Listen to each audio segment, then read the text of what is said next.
Bismillahirrahmanirrahim. Assalamualaikum warahmatullahi wabarakatuh. Perkenalkan, nama saya Manal, saya dari kelas 11 D IPS. Di sini saya akan membahas soal SBMPTN akuntansi. Soal yang pertama, ada kumpulan data terdiri 357A. Berapa banyak dari 4 pernyataan tersebut yang bernilai benar berdasarkan informasi berikut? Yang pertama, rata-rata kumpulan data tersebut 6 bila A sama dengan 9. Yang kedua, median kumpulan data tersebut 5 bila A sama dengan 7. Yang ketiga, jangkauan kumpulan data tersebut 4 bila A sama dengan 6.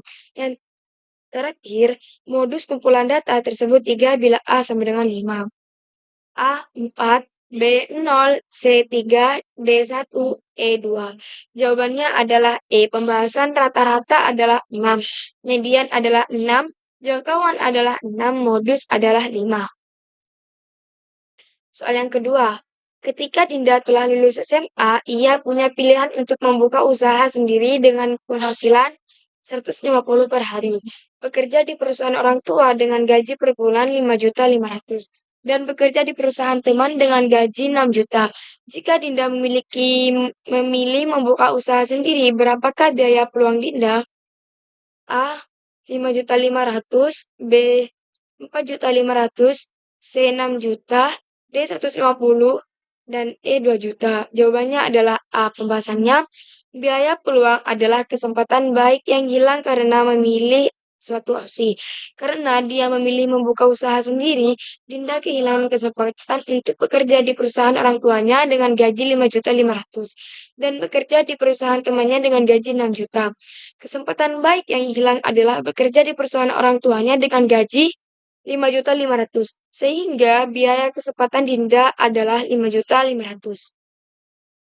Soal yang ketiga, sumber daya yang dimiliki suatu perusahaan disebut A. Aset, B. Kewajiban, C. Persamaan akuntansi, dan D. Kualitas pemilik. Jawabannya adalah A. Aset adalah sumber daya yang dimiliki oleh perusahaan. Utang perusahaan disebut kewajiban dan hak pemilik disebut ekuitas pemilik. Hubungan antara aset, kewajiban, dan ekuitas pemilik dinyatakan sebagai persamaan ekuitansi. Yang keempat, sebuah perusahaan menerima pendapatan setelah selesai melakukan pekerjaan sejasa terhadap pelanggannya. Pencatatan transaksi tersebut dalam jurnal umum yang benar adalah A. Kas di kredit, B. Pendapatan di kredit, C. Pendapatan di debit, D. Piutang di debit, dan E.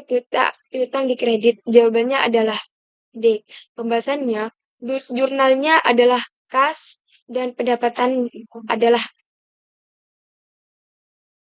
Soal yang kelima, pada tanggal 31 Desember 2017, diketahui usaha kursus akuntansi milik Nona Fitri memperoleh laba sebesar 10 juta.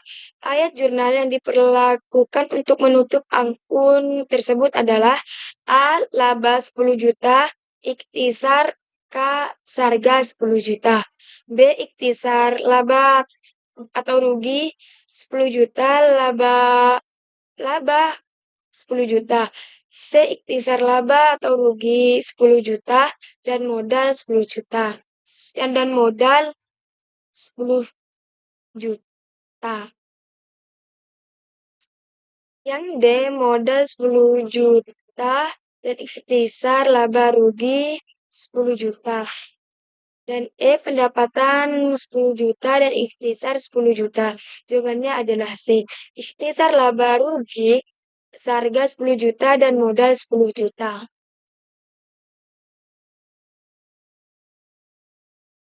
Soal yang terakhir, perusahaan dagang subur selama bulan Oktober tahun 2016 memiliki data sebagai berikut. Pembelian seharga 15 juta, retur pembelian 1 juta, potongan pembelian 2.500.000, beban angkut pembelian 500, persediaan barang dagang awal 2.500, persediaan dagang akhir 2.500. Berdasarkan data tersebut, besarnya persediaan barang yang siap dijual adalah A. 11.500.000, B 14.500.000, C 12.500.000, D 10.500.000, E 13.500.000. Jawabannya adalah B. Seharga 14.500.000. Pembahasannya, BTUD sama dengan persediaan awal plus ditambah pembeli bersih. BTUD sama dengan RP 2.500.000 ditambah 15 juta ditambah 500.000 ditambah 1 juta dikurangi 2.500.000. BTUD sama dengan 14.500.000. Baik, cukup sekian pembahasan soal SBMPTN akuntansi dari saya. Kurang lebihnya mohon maaf. Assalamualaikum warahmatullahi wabarakatuh.